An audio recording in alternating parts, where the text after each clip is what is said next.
जिंदगी कभी कभी ऐसे मोड़ पर ले आती है जहां दिल की धड़कनें किसी और के लिए धड़कने लगती हैं और जिस्म किसी ऐसे एहसास को महसूस करता है जो कभी अपने हम सफर के साथ नहीं हुआ।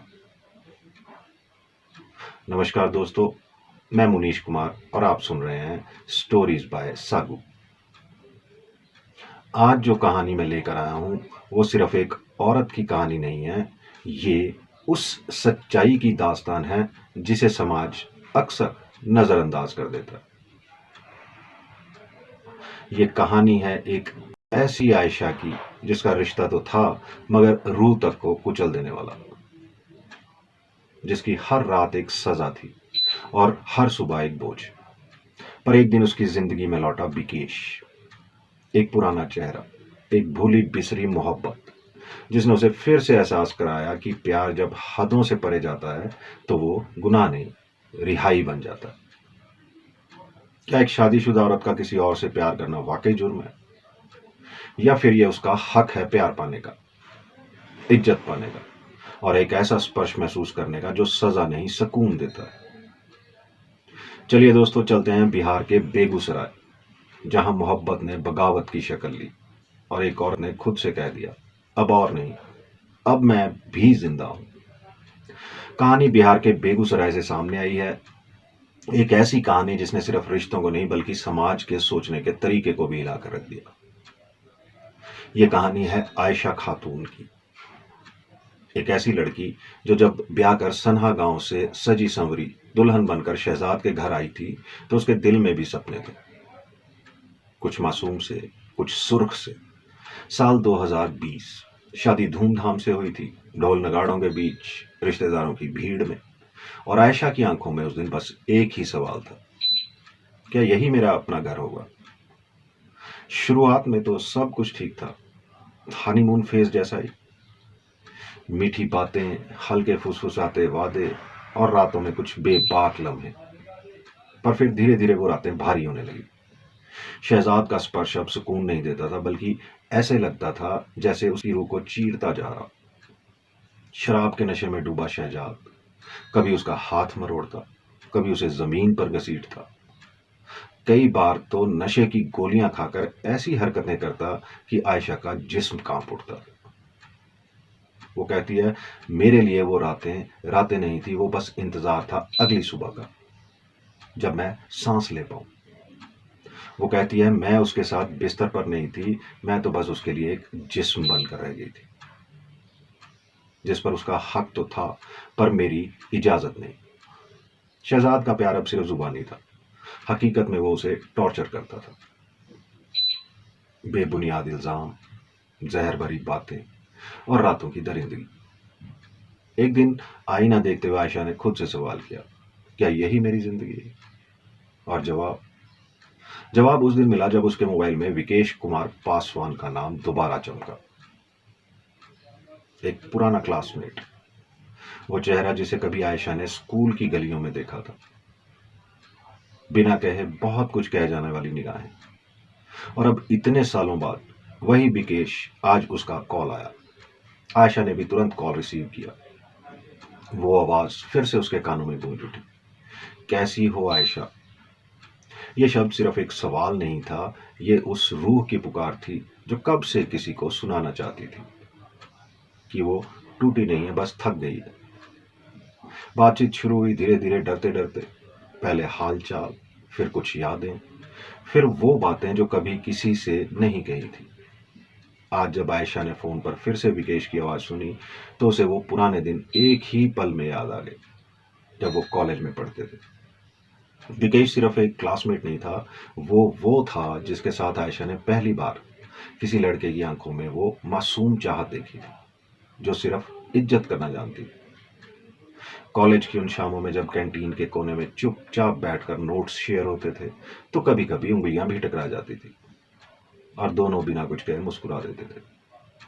क्लास के बाद वो छोटी छोटी मुलाकातें, लाइब्रेरी की चुप्पियां और वो एक अधूरा पल जब विकेश ने कुछ कहना चाहा था लेकिन कुछ कहे बिना ही आयशा चली गई थी। शायद तब समय नहीं था या हालात। फिर एक दिन ये प्यार ऐसे अब परवान चढ़ा कि दोनों ने एक दूसरे में डूब जाने का फैसला किया। विकेश ने एक होटल में एक कमरा बुक किया। आयशा भी अपने घर में सहेली के यहाँ रात रुकने का बहाना बनाकर विकेश से मिलने पहुंच गई। रात का वक्त था, सड़कें खामोश थी और शहर की सारी आवाजें जैसे थम सी गई थी। एक पुराने होटल के तीसरे मंजिल पर कमरा नंबर 302 में नरम रोशनी में डूबी हुई वो बैठी थी, सफेद, बेहद महीन और हल्की नाइटी पहने हुए, जिसके पार से उसका हर एहसास, हर इंतजार साफ दिखाई दे रहा था। आयशा के चेहरे पर कोई हिचक नहीं थी आज, ना ही कोई डर, बस एक चमक थी, एक इंतजार की। कमरे का दरवाजा खुला और विकेश अंदर आया। उसने आयशा को देखा और कुछ पल के लिए सांसें थम गई। आयशा धीरे से मुस्कुराई, बिना कुछ कहे उसके पास आई और उसका हाथ पकड़कर अपने दिल पर रखा। सुना तुमने कितनी तेजी से धड़क रहा है? विकेश कुछ कह नहीं पाया, उसकी आंखें बोल रही थी और आयशा की नजरों में वो तमाम सालों की तड़प, जिन्हें अब आराम चाहिए था, सुकून। कमरे में एक धीमी खुशबू थी, जैसे हवाओं में गुलाब और पहली बारिश घुल गई हो। विकेश ने जब आयशा को अपनी बाहों में समेटा तो ऐसा लगा जैसे कोई बिछड़ा हुआ हिस्सा अब जाके फिर से जुड़ रहा हो। उनकी सांसें एक दूसरे के जिस्म को महसूस कर रही थी। वो रात सिर्फ एक मुलाकात नहीं थी, वो एक इबादत थी, जहां हर स्पर्श एक दुआ की तरह महसूस हो रहा था। कमरे की हल्की रोशनी में आयशा का बदन चांदनी की तरह चमक रहा था। उसकी आंखों में शरारत भी थी और सुकून भी। विकेश ने जब उसके गालों को चूमा तो आयशा ने उसकी गर्दन में बाहें डाल दी, जैसे वो उसके लिए ही बना था। वो एक दूसरे को देखने में इतना खो गए जैसे वक्त थम गया हो। विकेश ने उसकी पीठ पर हाथ फेरा तो आयशा की सांसें गहरी होने लगी। उसके नाजुक बदन पर जब उंगलियां चली तो वो खुद को रोक नहीं पाई। उसने धीरे से फुसफुसाया, रुको मत, आज मुझे वैसे ही चाहो जैसे कोई प्यासा बरसात को थाम ले। उनके लब एक दूसरे से ऐसे जुड़े जैसे बरसों से रुका इश्क आज बहने लगा हो। हर चुंबन, हर स्पर्श जैसे कोई भूला हुआ सपना अब हकीकत में बदल रहा हो। विकेश ने जब उसकी कमर में अपनी बाहों से भींचा तो आयशा के होंठों से गहरी सांस निकली, जैसे हर इंतजार का हिसाब उसी रात चुका दिया गया। उस रात ना कोई दूरी रही, ना कोई शिकवा। वो सिर्फ दो जिस्म नहीं थे, वो दो अधूरी कहानियां थी, जो एक मुकम्मल रात में एक दूसरे के पन्नों में सिमट गई। और ये प्यार और भी गहराता चला गया। ये सिलसिला ऐसा चला कि अब दोनों अक्सर ही रातें घर से बाहर एक साथ बिताने लगे।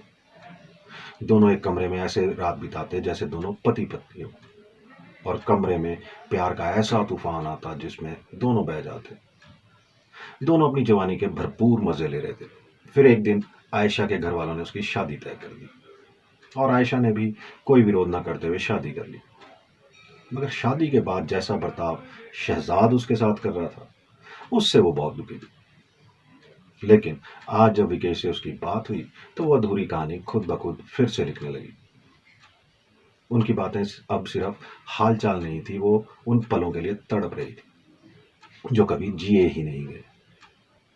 आयशा ने जब विकेश को बताया कि शहजाद किस तरह से उसके साथ पेश आता है, कैसे नशे में धुत होकर उसके जिस्म को नोचता है, कैसे शक के नश्तर उसकी रूह में उतरते हैं, तो दूसरी तरफ विकेश की खामोशी, उसकी बेचैनी सब कुछ बयां कर रही थी कि वो सिर्फ सुन नहीं रहा, महसूस कर रहा। धीरे धीरे बातचीत एक ऐसा रिश्ता बन गई जिसमें ना तो शादी का बंधन था, न समाज की मंजूरी, लेकिन उसमें था प्यार, सुकून और इज्जत। विकेश की आवाज अब आयशा को हर रात बुलाने लगी। उसकी बातें उसे ऐसे लोरी की तरह सुला देती थी जैसे बरसों बाद किसी ने उसे अपनी बाहों में लिया हो, बिना किसी मांग के, बिना किसी जबरदस्ती के। और फिर आयशा ने घर छोड़ने का फैसला कर लिया और वो हमेशा के लिए विकेश की हो जाने के लिए घर से निकल गई। उसने विकेश को मिलने के लिए बुलाया। दोनों फिर से उसी पुराने होटल के कमरे में मिले। कमरे में हल्की रोशनी थी, बाहर बारिश की रिमझिम और अंदर दो धड़कते जिस्म। एक दूसरे की बाहों में ऐसे सिमटे हुए जैसे अब कोई फासला बचा ही नहीं। विकेश की उंगलियां आयशा की पीठ पर हल्के हल्के चल रही थी और आयशा का चेहरा उसके सीने से लगा था, जहां हर धड़कन में उसे एक नई राहत मिल रही थी। एक लंबी चुप्पी के बाद आयशा ने धीरे से कहा, तुम्हें पता है मैं कभी चाहती नहीं थी कि मेरी जिंदगी यूं टूटे। विकेश ने उसकी उंगलियां थामी जैसे वो उसके टूटे हिस्सों को जोड़ रहा हो। लेकिन जब शहजाद ने मुझे पहली बार था, मैं डर गई थी। पर जब उसने ये हरकतें बार बार की और फिर मेरी खामोशी को ही मेरी सजा बना डाला, तब मैं अंदर ही अंदर मरती रही। वो रुकती है, उसकी आंखों से एक गर्म आंसू विकेश की छाती पर गिरता। पर आज मैं जिंदा हूं विकेश, वो उसके गले से लिपट जाती है। विकेश उसकी कमर पर हाथ फिराते हुए बस इतना ही कहता है, तुम अब कभी अकेली नहीं रहोगी। तुम्हारे आंसुओं का जवाब अब सिर्फ मोहब्बत होगी। उनकी सांसें फिर से तेज हो जाती है। एक नजर मिलती है और एक गहरी खामोशी उन्हें फिर से पास ले आती है। बिना कुछ कहे वो एक दूसरे को फिर महसूस करने लगते हैं। ना वो रात खत्म होती है, ना उनकी बातें। उसकी गर्दन पर विकेश की सांसों की गर्माहट और उसके कानों में आयशा की धीमी सी हंसी जैसे दर्द के बाद मिली कोई सबसे खूबसूरत राहत। जब शहजाद ने उसकी रूह तक को जख्मी कर डाला, दोनों ने शादी करने का फैसला किया और शादी कर ली। दोनों पति पत्नी बनकर बेगूसराय के सदर अस्पताल के इलाके में रहने लगे। इसकी भनक किसी तरह शहजाद को लग गई और वो भी वहां पहुंच गया। सुबह की पहली किरण खिड़की से अंदर झांक रही थी। कमरा अब भी उनके प्यार की गर्माहट से भरा हुआ था, लेकिन उस सुकून भरे सन्नाटे को चीरती हुई बाहर से शहजाद के चिल्लाने की आवाज आई। आयशा बाहर देखो, विकेश ने खिड़की से झांकते हुए कहा। सदर अस्पताल के बाहर भीड़ जमा थी और बीच में खड़ा था शहजाद, आंखों में गुस्सा और चेहरे पे आंसू। मुझे मेरी बीवी चाहिए, वो मेरी है, वो चिल्ला रहा था। भीड़ तमाशबीन बनी खड़ी थी, लेकिन उस शोर के बीच आयशा ने पहली बार खुद के लिए एक फैसला लिया। वो दरवाजा खोलकर बाहर आई, लोगों की आंखों में झांका, फिर शहजाद की आंखों में देखा और ठहर कर कहा, बीवी नहीं हूं अब तुम्हारी, एक औरत हूं जो अब किसी की मिल्कियत नहीं है, जिसने दर्द सहकर सीखा है कि मोहब्बत जबरदस्ती से नहीं, इज्जत और बराबरी से मिलती है। शहजाद अब भी गिड़गिड़ा रहा था, पर अब उसकी आवाजें आयशा को रोक नहीं पाई। वो भीड़ को चीरते हुए विकेश का हाथ थामती और कहती है, मैं प्यार नहीं चुन रही, मैं अपनी जिंदगी का इख्तियार चुन रही हूं। आयशा ने साफ कह दिया, अगर मैं शहजाद के पास वापस गई तो वो मुझे और मेरी बेटी को जान से मार डालेगा। अब मैं विकेश के साथ शादी कर चुकी हूं और उसी के साथ रहूंगी। इस घटना के बाद से बेगूसराय में ये मामला चर्चा का विषय बना हुआ है। कोई कहता है ये महिला की आजादी है, कोई कहता है ये धोखा है। पर सच क्या आयशा ने सही किया या शहजाद की बातों में कुछ सच्चाई थी? आप क्या सोच रहे हैं? क्या आयशा का फैसला सही था या वो अपने पति को दूसरा मौका दे सकती थी? कमेंट में अपनी राय जरूर लिखें और ऐसे ही रियल स्टोरीज के लिए चैनल को सब्सक्राइब जरूर करें। हाजिर होता हूं एक नई और सच्ची कहानी लेकर बहुत जल्द। तब तक के लिए नमस्कार। अपना बहुत सा ख्याल रखिए। जिंदगी जिंदाबाद।